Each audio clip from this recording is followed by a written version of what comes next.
Hi, this is Maggie from Design Code Debug Repeat. Welcome to the channel. In another video, I was working on a tangram game, and I showed how to rotate a sprite around its center based on a user drag motion using arctan2. That's actually a relatively popular video, but it's a little bit complicated because I have rotational controls and I also allow for moving the shape.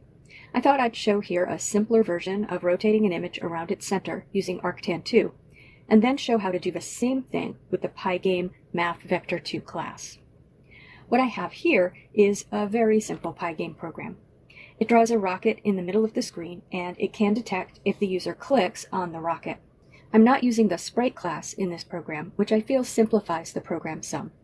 If you want to see rotation with sprites, refer back to the tangram video. I had Night Cafe generate this rocket for me, and I cleaned it up some in Photoshop and gave it a face. I intentionally want to show the rotation of something that isn't round. So here's what we want the program to do. The program's going to begin with the rocket at 0 rotation. If the user clicks somewhere within the rocket, that's our starting vector, a vector that considers the center of the rocket to be the origin. That starting vector might be at 87 degrees, for example, but it represents our starting rotation of 0. Now the user drags, and at each drag there is a new vector from the center of the rocket to the location of the mouse, for example, at negative 38 degrees. We want to rotate the image 87 minus negative 38, or 125 degrees. Eventually, the user releases the mouse button, and our image's rotation is whatever that final delta was between the start vector and the mouse location when the user released the mouse. Let's say that is 125 degrees. Now, if the user clicks again on the rocket, our starting vector represents the image's rotation of 125 degrees. Our first method of solving this will be the arctan2 method. Just a quick trig review. If we have an angle between two lines, theta, we can draw a line joining our lines that is perpendicular to one of the lines, forming a right triangle, and calculate the tangent of theta by dividing the length of the line opposite theta by the length of the line adjacent theta. But if the information we have is a mouse click and we want to find theta, we need the inverse operation, the arctangent. We use the x coordinates of the mouse click and our center point to get the length of the adjacent line, and the y coordinates of the mouse click and our center point to get the length of the opposite line. Because the arctangent operation will only give us a value between 0 and 90, programmers in the 60s came up with arctan2, which adds a little bit of logic to the operation to give us a value between 180 and negative 180. And the only wrinkle here, really, is that in Pygame, our coordinate system is upside down. The y-coordinates increase as we move downwards, so we'll need to negate our angle to get the amount we want to rotate our image by. Well, let's program the arctan2 solution, shall we? Notice that I'm maintaining the center coordinate of my image as a tuple, and since we're not using sprites, I've written a function to draw an image given its center point and size.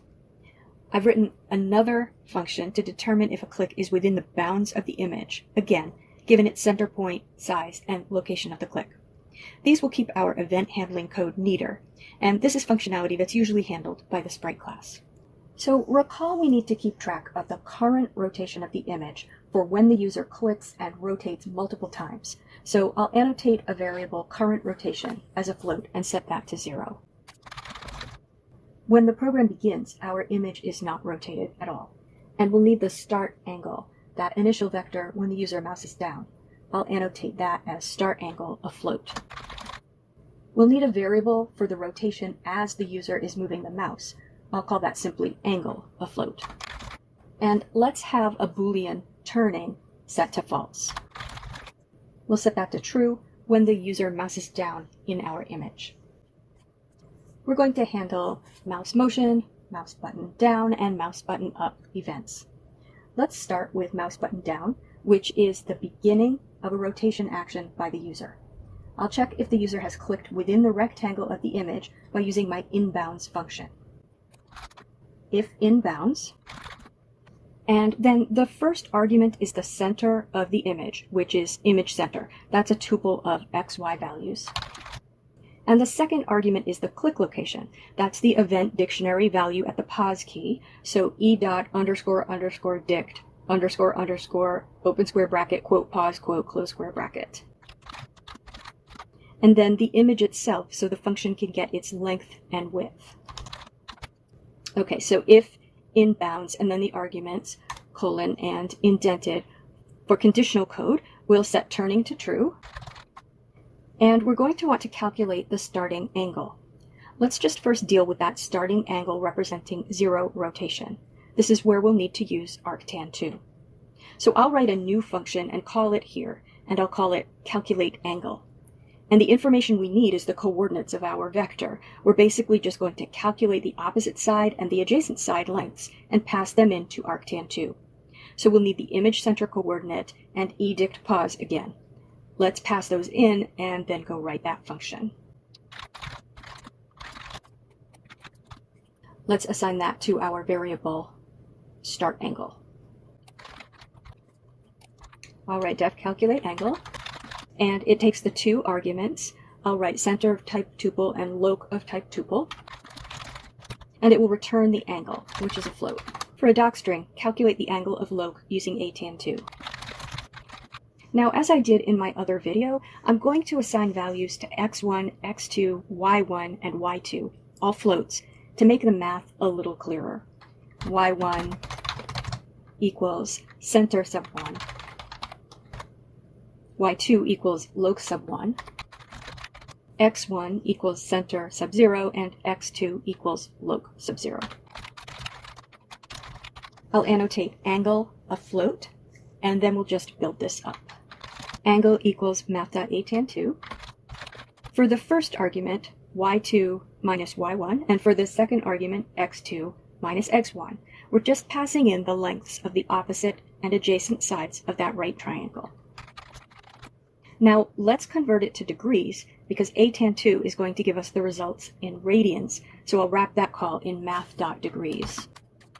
And then remember, the result doesn't know we're working in pygame, so we need to negate it because our coordinate system is upside down, and we'll return angle. Let's go back to the event handling. We have 2 more events to handle. Mouse button up is easy. Let's deal with that. We're just going to set turning to false. Now in mouse motion, we'll check if we're turning. If we are, we're going to want to calculate the current angle of the mouse click, figure out what the difference is between that and our original click, that delta, and then rotate the image. So it's actually the same code as before, except I'll assign into angle. So angle equals calculate angle, image center, and then the position of the mouse click, edict pause. And we want the difference between the original click and this one, so we'll subtract start angle from that. Remember, we created start angle on mouse down, so that's where the user first started rotating. And finally, after all of those calculations, let's actually rotate the image. We'll use pygame.transform.rotate. I'll write image equals pygame.transform.rotate raw image angle. I'm always going to work from the original image when rotating, because first, it's at the starting rotation value, and second, this prevents the image degrading from transformations. Now let's run that.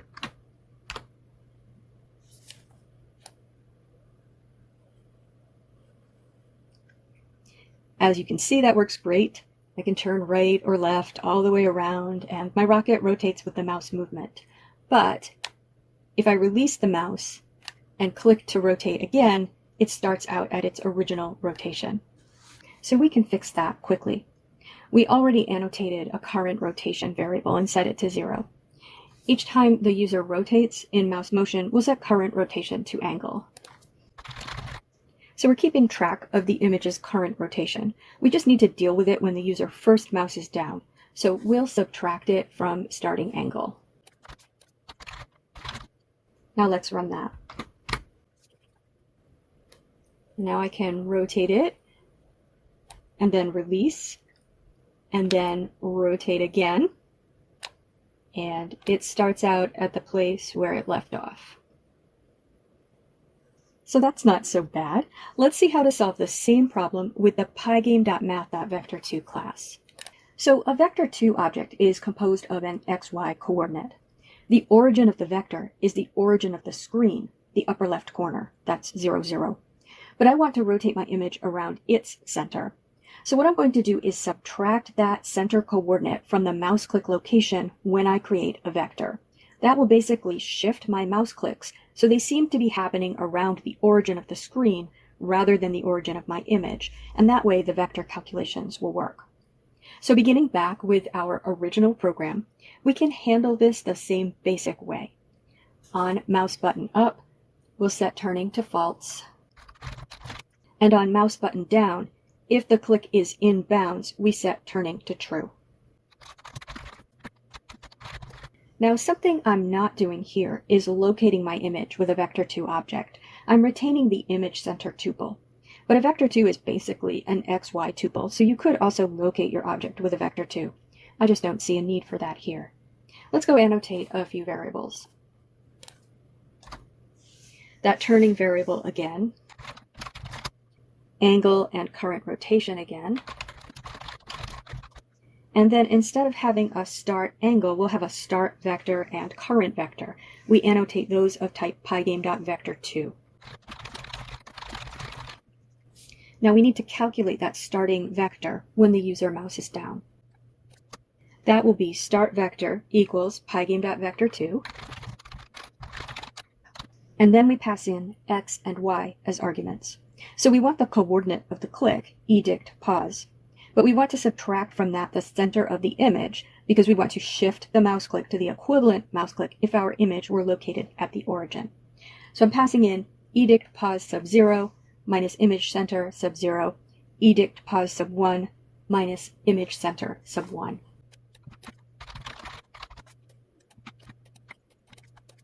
And we'll begin as we did before, by just handling the first rotation and not worrying about storing the current rotation of the image. In mouse motion, if we're turning, we're going to create the current vector using the same code, the mouse click shifted by the location of the center of the image. Now here's the advantage to using the Vector2 class. I don't have to write a function to calculate the angle because the Vector2 class has a function called angle2. So I'll write angle equals start vector dot angle2 current vector.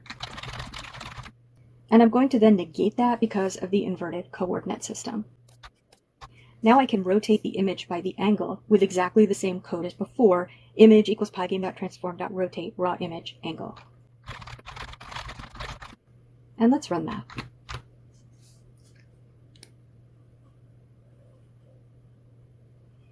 And you can see it works beautifully. I can rotate right and left several times around.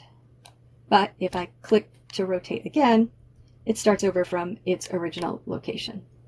So let's fix that. In mouse motion, I'll record the current rotation with current rotation equals angle. And then in mouse button down, there's another Vector2 method we can use, rotate IP or rotate in place. So I'll write start vector dot rotate IP current rotation. So that will take the original mouse click vector and rotate it so that rather than representing a rotation of 0, it now represents a rotation of wherever we last left our rocket. Let's run that. And now we can rotate, release the mouse, and rotate again. And we start at the old rotation. So I think this is very cool. I don't think the arctan2 code is at all difficult to understand, but the Vector2 class makes this all even easier. And it's always best to use existing libraries of well-tested code, if available, to solve your problems. I hope that this is useful to you. The code will be available in my GitHub repository with a link in the description, as well as a link to the documentation for the math library and the pygame.math library. As always, have fun and keep coding.